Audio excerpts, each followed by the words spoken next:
Good day, folks. This is Greg Judy at Green Pastures Farm. Today, my special guests are... Garrett Hollowath. Kent Hollowath. And that's Hollowath. Yes. And where are we at, guys? We're at Drumheller Alberta, Canada. Rumsey? Rumsey. Okay.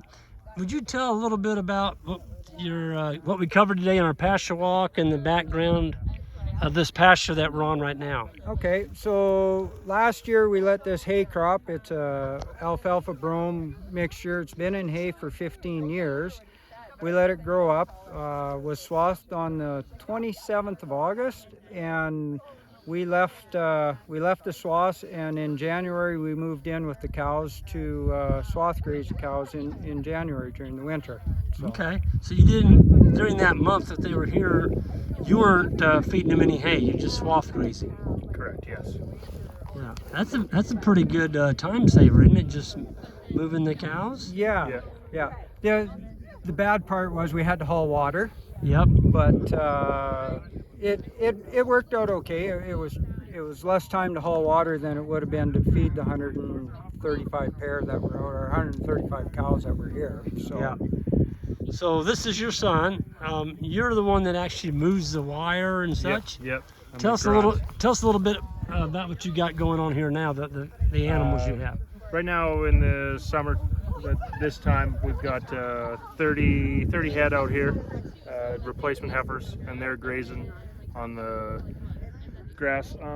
They grow about an acre a day, or acre every 2 days. Okay. And so they get moved every 2 days, and they're walking about a half mile for water at this point in time. But well, you're not having to haul water now. no, we piped out some pipeline water from the yard out to this pasture, and they're got a poly tank that they're drinking from, so that's a huge time saver now that we're dealing with that. You bet. And so these are all open heifers. You're going to be turning the bulls into them here shortly. Correct, yep. 2 And weeks. we were talking about the weights on these heifers. They're around 900 right now. Yep. Yeah. The thing that you like the best about what you do, what is that? I'll start with the father first. well, I like grazing cows, and I like grazing these yearlings and the management that we're running on. And like I said, we used to hay this land, and haying was stressful. And you're gonna get it up dry. You're gonna when to cut it. Then we went to silage bales, which was easier, but still we're burning diesel, and we're not building the land up. This swath grazing field we have, if we look close, there's new alfalfa growing coming up. So our alfalfa coverage in this field is probably going to be double from what it was right now next year. Well, I heard you say earlier you've had this in permanent pasture now for how many years? 15 years. 15 years. Yeah. And you saw when you started grazing it, you just started seeing more production. We did. Yeah. The litter left on the ground, so your soil's not drying out and it's not baking. I mean, prior to today, we've had just over 2 inches rain on all this ground, and so the grass is coming, but there's grass that's been grazed that you could put a golf ball on, eh? Yep. So, well, a while ago we took a spade, and your son, he dug out a pretty good clump of soil. And you went down, what would you say you went down, 9 inches? Yeah, about 8 inches. Yep. And the soil was just black. yeah. It was black. Yeah.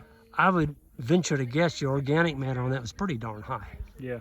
I would think so. And I had also said earlier when I rented this is rented ground. When I rented it, and we've seen this land being cropped all its life.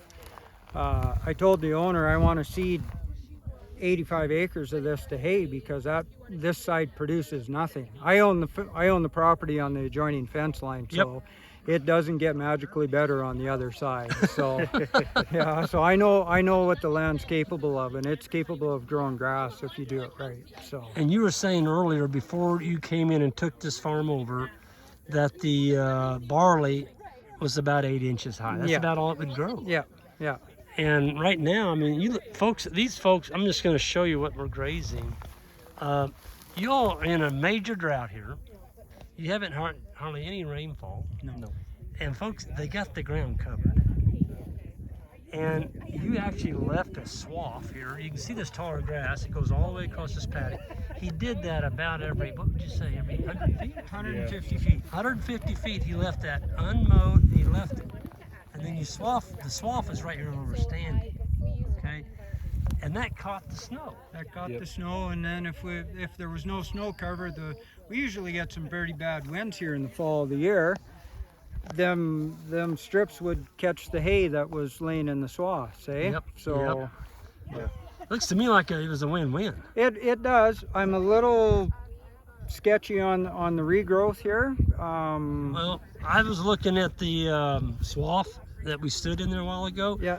and I saw new plants coming up in there. Yeah. I was standing out where there wasn't the swath. I didn't see the new seedlings. Yeah.